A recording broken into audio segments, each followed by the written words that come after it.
మన ప్రభువును రక్షకుడైన యేసుక్రీస్తు పరిశుద్ధ నామమున ప్రియదేవుని సంగమ ప్రియదాన్ని వెళ్ళారా ఉదయకాల సమయం దేవుని వాక్యాన్ని ధ్యానిస్తాను ముందుగా ప్రార్థన చేస్తున్నాం. ప్రార్థన కృపగల తండ్రి దయగల యేసయ్య నీ బంగారు పాదాలకు లేఖలేని వందనాలు స్తుతులు స్తోత్రములు. గతించిన రాత్రి అంతా నీ రెక్కల చాటును కాచి కాపాడి సంరక్షించిన దేవ మన ఉదయకాల సమయం సజీవ లేఖను చేరి ప్రార్థించుండగా వాక్యమైన దేవుడు వాక్యం ద్వారా మాతో మాట్లాడి మీరే మహిమాగంతా ప్రభావాలు పొందమని యేసునామమున నడుచున్నాం తండ్రి. ఆమేన్. ప్రియదేవుని సంఘం ప్రియదేవుని బిడ్డల నిర్గమకు ఏర్పాటు చేయని దీని వాక్య భాగము ఈస్టర్ దినమునకు ఏర్పాటు చేయబడిన సువార్త వాక్య భాగము మార్కు సువార్త 16వ అధ్యాయము 1 నుంచి 8 వచనాలు ధ్యానం చేసుకున్నాము. ఈస్టర్ దినమునకు ఏర్పాటు చేయబడిన సువార్త వాక్య భాగము మార్కు సువార్త 16వ అధ్యాయము 1 నుంచి 8 వచనములు ఈ విధంగా రాయబడినవి. విశ్రాంతి దినము గడిచిపోగానే మగ్దలేనే మరియయు యాకోబు తల్లి అయిన మరియయు సలోమియు వచ్చి ఆయనకు పూయవలనని సుగంధ ద్రవ్యములు కొనిది.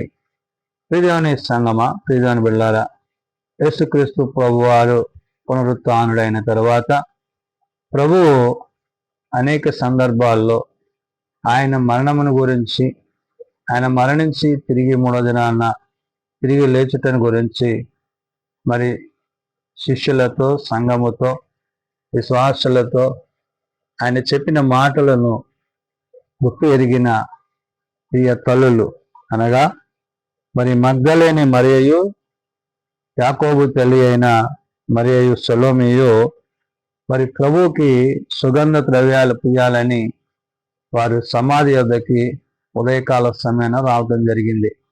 అంటే పునరుద్ధానమైన క్రీస్తును, ఆ ప్రభు యొక్క ప్రేమలో విశ్వాసములో వారు కొనసాగుతున్న విధానం ఏదైతే ఉన్నదో దానిని, ఆ సంతోషాన్ని, ఆనందాన్ని ప్రభువుకి కనపరచాలని వారు ఆ యొక్క సుగంధ ద్రవ్యములు కొని తెచ్చిన వారిగా ఆ స్త్రీలు అక్కడ మనము వాక్యంలో చూడగలం.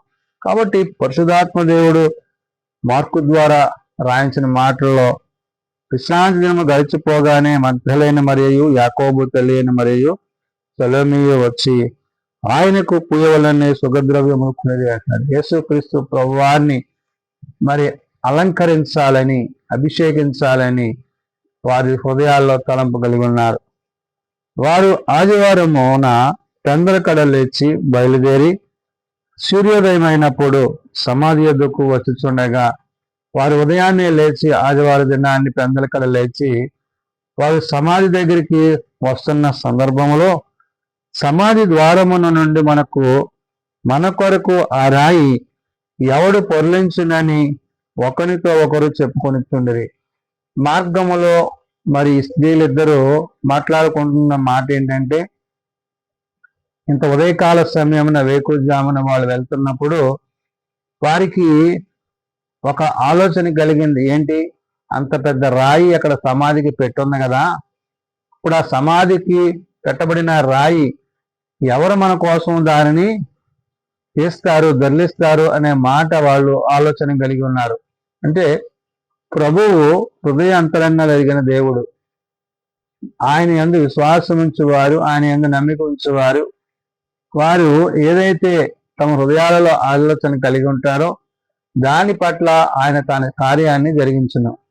ఎప్పుడైతే వారు సమాధి ద్వారమునున్న మన కొరకు ఆ రాయి ఎవరు పొర్లించునని ఒకరితో ఒకరు చెప్పుకొనొచ్చు వారు ప్రయాణం చేస్తున్నప్పుడు వారు వచ్చి కన్నులెత్తి చూడగా రాయి పొర్లింపబడినట్టు చూచి ఆ రాయి ఎంతో పెద్దది అన్నాడు. అంటే వారు ఏదైతే తమ హృదయాల్లో ఆశించారో, ఆలోచన కలిగారో దానిని ప్రభు అక్కడ నెరవేర్చారు. అంటే ఆశ గల ప్రాణాన్ని ప్రభువు తృప్తిపరుస్తారు. ఈ స్త్రీల యొక్క ఆశ ఆ రాయి పొర్లింపబడిన సంతోషాన్ని, ఆనందాన్ని వాళ్ళు కలిగిన వారిగా ఉన్నారు. అప్పుడు రాయి పొర్లింపబడినట్టు చూచి ఆ రాయి ఎంతో పెద్దది అన్నది. అంటే వారి వల్ల కానిది దేవుడు వారి పట్ల వారి ఆసక్తిని బట్టి ఆయన దానిని మరి పొర్లించిన వాడే ఉన్నాడనే విషయాన్ని పరిశుద్ధాత్మ దేవుడు గుర్తు చేస్తున్నాడు. అప్పుడు వారు సమాధిలో ప్రవేశించి తెల్లని నిలువుటంగి ధరించుకొని ఉన్న ఒక పడుచువాని కుడివైపున కూర్చొని చూచి మిగుల కలవరపడిరి. వారు సమాధిలో ప్రవేశించినప్పుడు ఆ సమాధి లోపల ఆ సమాధి యొక్క కుడివైపున, అంటే ఆ కుడివైపున ఉన్న భాగాన ఒక తెల్లని నిలువుటంగి ధరించుకొని ఉన్న ఒక పడుచువాడు కుడివైపున కూర్చుండుట చూచి అన్నాడు. అంటే యేసుక్రీస్తు ప్రభువారు పరమందు తండ్రి కుడిపార్శ్వమున ఆయన ఆసీనుడై ఉంటారు. దానిని గుర్తు చేస్తూ ఇక్కడ ఈ సమాధిలో ప్రభువు ఆయన తిరిగి లేచిన తర్వాత ఆ కుడివైపున ఆయన ఆసీనుడైన విధానము, ఆ యవనాన్ని బట్టి ఆయన తన యొక్క సమస్తమైన వైభవాన్ని, సజీవమైన స్థితిని ప్రభు కలిగిన విషయాన్ని వారికి గుర్తు చేస్తున్నాడు. అంటే అప్పుడు కుడివైపున కూర్చుని ఉన్న చూచి మిగుల కలవరపడిరి అంటారు. అంటే వారు ప్రభువు యొక్క ఆ కార్యాలు, ఆ దినాలను వారు గుర్తు చేసుకుంటున్నప్పుడు మరి అక్కడ ప్రభువు కుడివైపున ఉన్న విషయాన్ని వారు గుర్తుపట్టలేని పరిస్థితి. అంటే ఎందు నిమిత్తం అంటే వారు ప్రభువుని ఒకవేళ గుర్తుపట్టుంటే వారి యొద్దనున్న ఒక సుగంధ ద్రవ్యాలు వారు ఆయనకి పూసేసేవారు. అంటే ఆయన ఇంకనూ మహిమతో ఉన్నాడు కాబట్టి, ఆయన ఇంకా పరమునకు చేర్చబడవలసి ఉన్నది కాబట్టి, ఆయనను వారు ముట్టకూడదు కాబట్టి ప్రభువు ఆ యవనుని వలె వారిని దర్శించి ఆ రీతిగా ఆయన వారికి తెలియజేశారు. తెలియజేసినప్పుడు అందుకతడు కలవరపడకుడి, సిలువ వేయబడిన నజరేయుడగు యేసును మీరు వెతుకుతున్నారు, మీరు కలవరపడద్దు. ఎవరినైతే మీరు వెతుకుతున్నారో ఆ యేసు ప్రభువుని గురించి అంటూ ఆయన లేచి ఉన్నాడు, ఇక్కడ లేడు, వారు ఆయనను ఉంచిన స్థలము చూడి అన్నాడు. అంటే ఆయన నేనే ప్రభువునని చెప్పలేదు. చెప్తే వెంటనే వారి దగ్గర ఉన్న సుగంధ ద్రవ్యములను పూసేవారు అన్నారు. కాబట్టి ప్రభు అక్కడ యవనాన్ని బట్టి ఆయన ఏమంటున్నారు, అక్కడ యేసు కలవరపడకుడి, సిలువ వేయబడిన నజరేయుడైన యేసు మీరు వెతుకుతున్నారు, ఆయన లేచి ఉన్నాడు, ఇక్కడ లేడు అని చెప్పి వారు ఆయన ఉంచిన స్థలమును చూడడి అని చెప్పి ఆ సమాధిలో పెట్టిన ప్రభువుని పెట్టిన స్థలాన్ని ప్రభు అక్కడ ఆ యవనునిగా వారికి చూపించాడు. మీరు వెళ్ళి ఆయన మీకంటే ముందుగా గలిలయలోనికి వెళుతున్నాడని అంటున్నారు. ఇక్కడ ప్రభు ఏం చెప్తున్నారు, ఆయన లేచి ఉన్నాడు, ఆయన మీకంటే ముందుగా గలిలయలోనికి వెళుతున్నాడు. అంటే ఇప్పుడు ప్రభువు వారిని దర్శించిన తర్వాత వారికంటే ముందుగా ఆయన గలిలయలోకి వెళ్తారు. కాబట్టి ఇక్కడ ప్రభు ఇక్కడ ఏం చెప్తున్నారు, మీరు వెళ్ళి ఆయన మీకంటే ముందుగా గలిలయలోనికి వెళుతున్నాడని అంటారు. అంటే ఏంటి, ఇప్పుడు నేను ప్రయాణం అవుతాను కాబట్టి ఆ ప్రయాణాన్ని బట్టి ప్రభు అక్కడ వారితో చెప్తూ ఆయన మీతో చెప్పినట్లు అక్కడ మీరు ఆయనను చూతురని ఆయన శిష్యులతోనూ పేతురుతోనూ చెప్పుడనెను. యేసుక్రీస్తు ప్రభు వారు ఆయన సజీవుడు అయినప్పుడు విషయాలు ఏవైతే ఉన్నావో వాటిని గుర్తు చేశారు.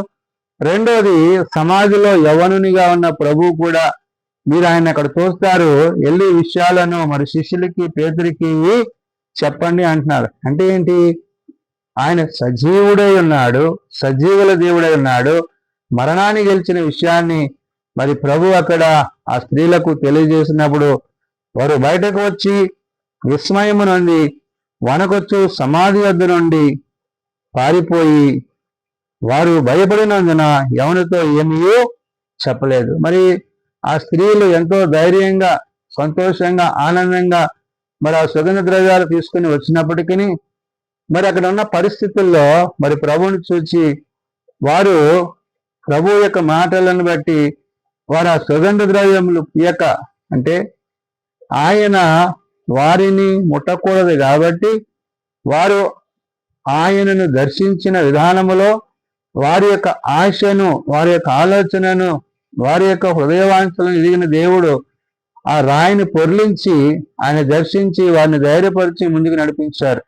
అయితే వారు ప్రభువుని మాటలను, ఆయన మాటల యొక్క ఉద్దేశాన్ని వారు అర్థం చేసుకొనక వారు భయపడిన వారై, తిరిగి వెనుదిరిగిన వారై వారు వెళ్ళిన వారు ఉన్నారు. కాబట్టి ఇక్కడ పరిశుద్ధాత్మ దేవుడు మీరు వెళ్ళి ఆయన మీకంటే ముందుగా గలిలయలోనికి వెళుతున్నాడని ఆయన మీతో చెప్పినట్లు అక్కడ మీరు ఆయనను చూతురనియో ఆయన శిష్యులతోనూ పేతురుతోనూ చెప్పడను అంటాడు. అంటే ఈ గలిలయలోని ప్రభువు తను తాను ప్రత్యక్షపరచుకోబోతున్నారు. కాబట్టి ఇక్కడ ఉన్న ఈ యొక్క యవనుడైన ప్రభువు అక్కడ వారికి శిష్యులతో పాటు అప్పుడు మీరు ఆయనను చూస్తారు. ఎందుకంటే అప్పుడు వారు ఏం చేయరంటే అక్కడ ఆయనకి సుగంధ ద్రవ్యాలు పోయారు.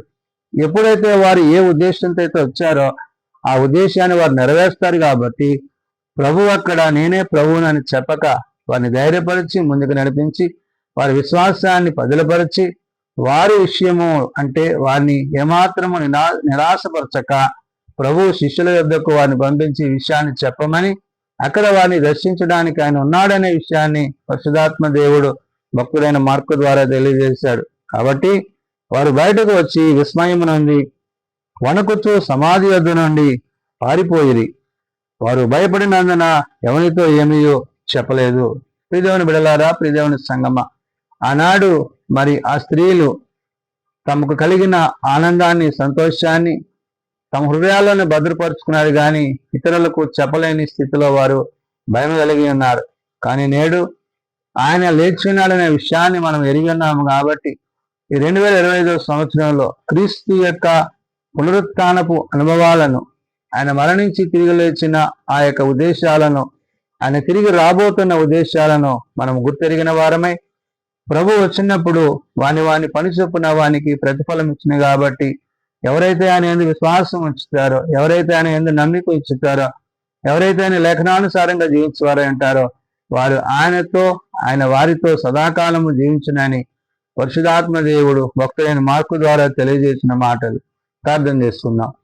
ప్రేమ నమ్మకం కలిగిన మా తండ్రి, కృప కలిగిన దేవ, అవును నాయన, మరణమును జయించి తిరిగి లేచిన దేవుడవు, పునరుత్థానపు దినమునందు నీవు నీ యొద్దకు వచ్చిన నీ బిడలను ప్రేమించి వారి విశ్వాసంలో ధైర్యపరిచి వారిని పంపిన విధానాన్ని బట్టి వందనాలు. నేడు నాయన నీ పునరుత్థానమును మేము కలిగిన వారముగా మా కొరకు మరణించి తిరిగి లేచిన ప్రభువా, నిన్ను బట్టి నీ మాటను బట్టి నీ రాకడ కొరకు మేము ఎదురుచూచుటకు నీ సహాయము దయచేయండి. నీ వాక్యము సత్యము, నీ వాక్యము నిత్యము, నీ వాక్యము జీవము. కాబట్టి అయ్యా, నేనే మార్గమును సత్యమును జీవమునని మీరు సెలవిచ్చారు. కాబట్టి నీ మార్గమందు నడిచి నీ సత్యమందు నిలిచి నీ జీవములో కొనసాగే కృప మా అందరికీ దయచేయండి.